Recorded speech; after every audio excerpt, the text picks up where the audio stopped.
You must understand, as one of the fundamental points of Buddhism, the idea of the world as being in flux. I gave you the Sanskrit word anitya as one of the characteristics of being, emphasized by the Buddha, along with anatman, the unreality of a permanent self, and dukkha, the sense of frustration. Dukkha really arises from a person's failure to accept the other two characteristics, lack of permanent self and change. You see, in Buddhism, the feeling that we have of an enduring organism, I meet you today and I see you, and then tomorrow I meet you again and you look pretty much as you looked yesterday, and so I consider that you're the same person. But you aren't. Not really. When I watch a whirlpool in a stream, here's the stream flowing along, and there's always a whirlpool, like the one at Niagara. But that whirlpool never really holds any water. The water is all the time rushing through it. In the same way, a university, the University of California, what is it? The students change at least every 4 years. The faculty changes at a somewhat slower rate. The building changes. They knock them down and put up new ones. The administration changes. So what is the University of California? It's a pattern, a doing of a particular kind. And so in just precisely that way, every one of us is a whirlpool in the tide of existence. And we are in every cell in our body, every molecule, every atom is in constant flux, and nothing can be pinned down. You know, you can put bands on pigeons or migrating birds and identify them and follow them and find out where they go. But you can't tag atoms, much less electrons.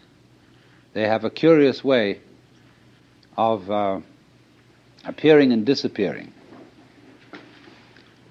And one of the great puzzles is, in physics, what are electrons doing when we're not looking at them? Because our observation of them has to modify their behavior. We can't see an electron without putting it in an experimental situation where our examination of it in some way changes it. What we would like to know is what it's doing when we're not looking at it.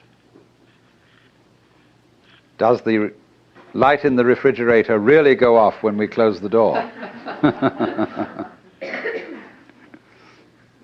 But this is fundamental, you see, to Buddhistic philosophy. The philosophy of change. From one point of view, change is just too bad. Everything flows away. And there's a kind of sadness in that, a kind of nostalgia, and there may be even a rage. Go not gently into that good night, but rage, rage at the dying of the light. But there's something curious. There can be a very fundamental change in one's attitude to the question of the world as fading. On the one hand, resentment, and on the other, delight. If you resist change, of course you must to some extent.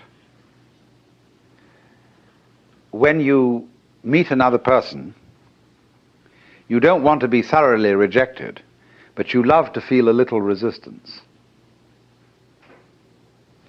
Don't you? You know, you have a beautiful girl and you touch her.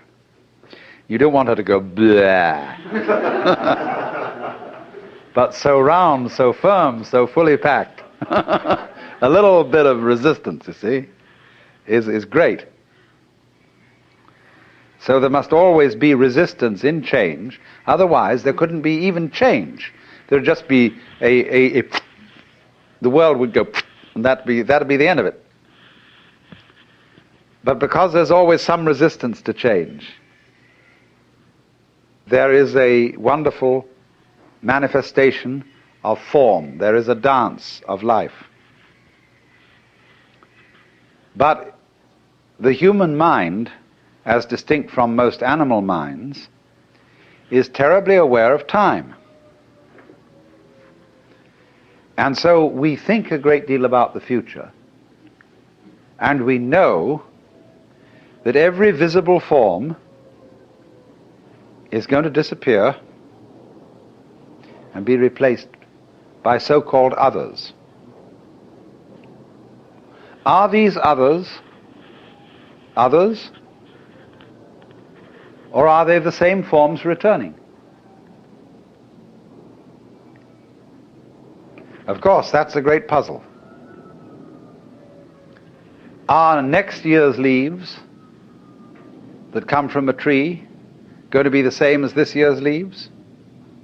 What do you mean by the same? They'll be the same shape, they'll have the same botanical characteristics, but you'll be able to pick up a shriveled leaf from last autumn and say, look at the difference. This is last year's leaf, this is this year's leaf.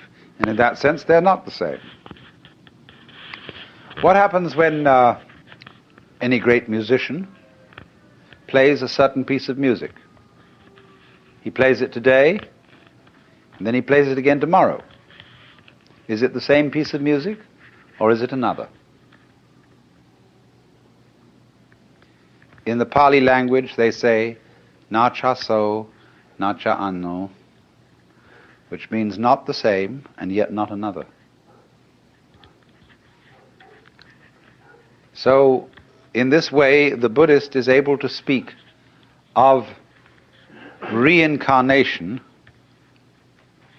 of beings without having to believe in some kind of soul entity that is reincarnated, some kind of Atman, some kind of fixed self, ego principle, soul principle that moves from one life to another.